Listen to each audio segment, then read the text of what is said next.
Network. Everyone's talking about this book that Michael Wolff wrote and talked about Steve Bannon saying all kinds of salacious bad things about the president's family when he was working at the White House. Is this true? Listen, I don't know if it's true, but what I would suggest to people, because what goes on in the industry now is people just say whatever they say. Let's go verify it. Okay. At the end of the day, some of it may be true, some of it may not be true.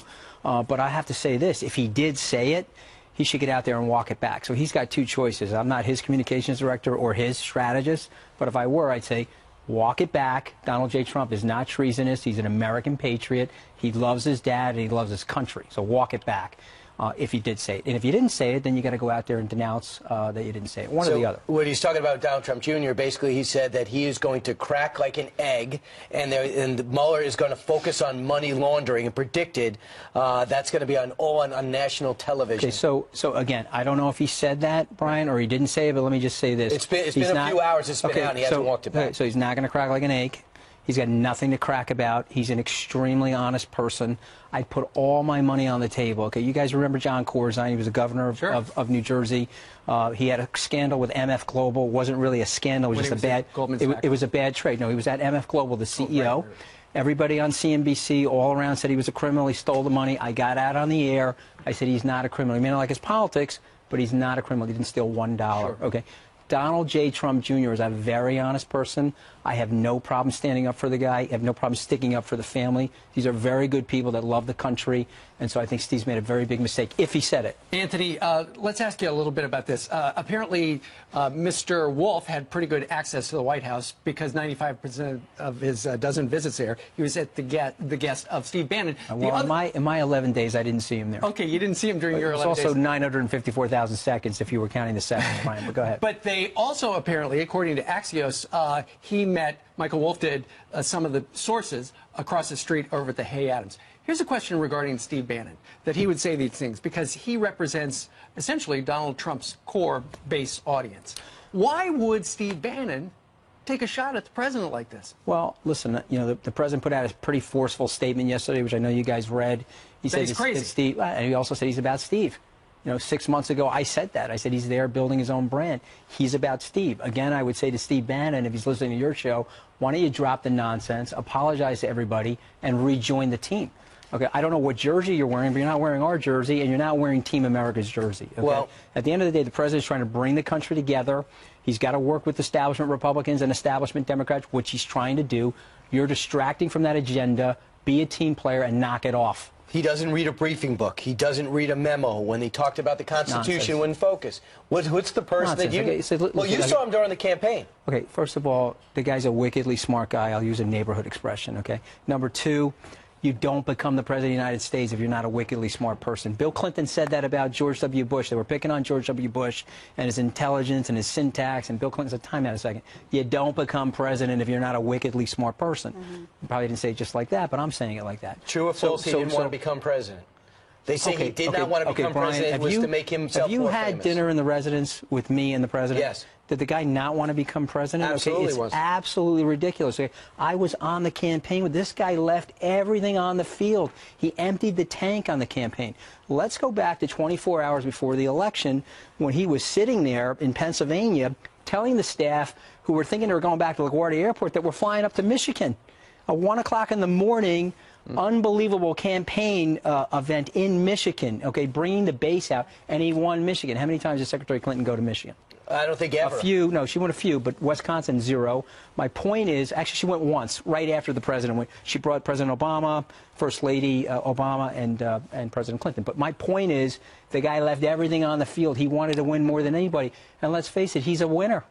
Okay, he started in June. Well, I'm just talking about what the insiders are saying. Well, it's nonsense. It's nonsense. This is he why. spent how much of his own some money? Of it. I think it was probably 55, 60 million. I don't know the exact number, but it is you don't run it. You don't do it for fun. It is total nonsense. Okay, ask Kellyanne Conway that was on the air 6, 7 times a day. This is total nonsense. So I already know that part of the book is factually inaccurate just by that. The New Yorker magazine says, wanted to be the president. In the excerpts in the New Yorker magazines, when the Mercers came in and said, I want to use Steve Bannon and I want to give $5 million to the campaign, the president's retort was, why? Is that true? When the Mercers came in, the president asked the Mercers why they want to help him? So again, I believe that it's total nonsense, but I wasn't in the conversation, okay? You guys know the president. He's gregarious. He's sarcastic. You know, he has a tendency to be flamboyant with his rhetorical flourishes, as some of us do. Big deal. Yeah. But here's what I would say to Steve Bannon again: you're losing your access to the White House because of the way you're running your mouth, and you're losing your access to the Mercers, okay, the way you're running your mouth. So why don't you stop running your mouth and get to a good life coach and knock off the nonsense? What is Bannon like? What's Bannon like behind the scenes? Why did he get fired specifically? And what's his personality like? He's a very smart person. He's a very good writer. He does have a pulse on what's going on in some level of the economic discontent and desperation in our society. And that, I think, him and the president had common interests with.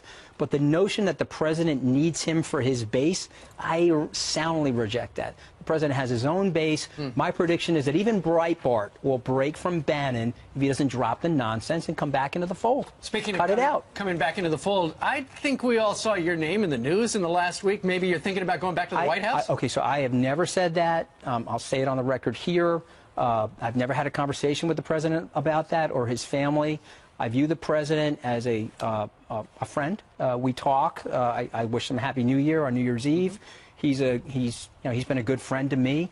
Because I got fired because of what happened with my interview and General Kelly's decision to fire me, I'm not breaking ranks from the president. He's got an unbelievable agenda for the American people. The economy's growing. Wages are up for middle class and lower class families. He's going to tackle these national security issues better than anybody else that we could have put in that job. And so I'm not breaking with him. And by the way, he's a friend of mine. I'm focused on my house, not the White House. What are you doing now? What am I doing? I'm waiting for my deal to close. Unfortunately, my deal needs CFIUS approval. I sold my business to H&A, and it's taking a little while longer, but there's no, in my opinion, there's no national security reason why my deal can't close. And so hopefully we'll hear about that in the first quarter. That deal closing, and then I'll sit on the couch with you guys all day. Is there something that you did that would prevent you from going back to the White House? Because I know you want to serve the country. You looked at two or three different positions. And if you're in regular conversation and he trusts you, why wouldn't you consider going back? Or why wouldn't they consider bringing you back? I didn't say I wouldn't consider it. I'm an American patriot. I do anything the president would ask me to do.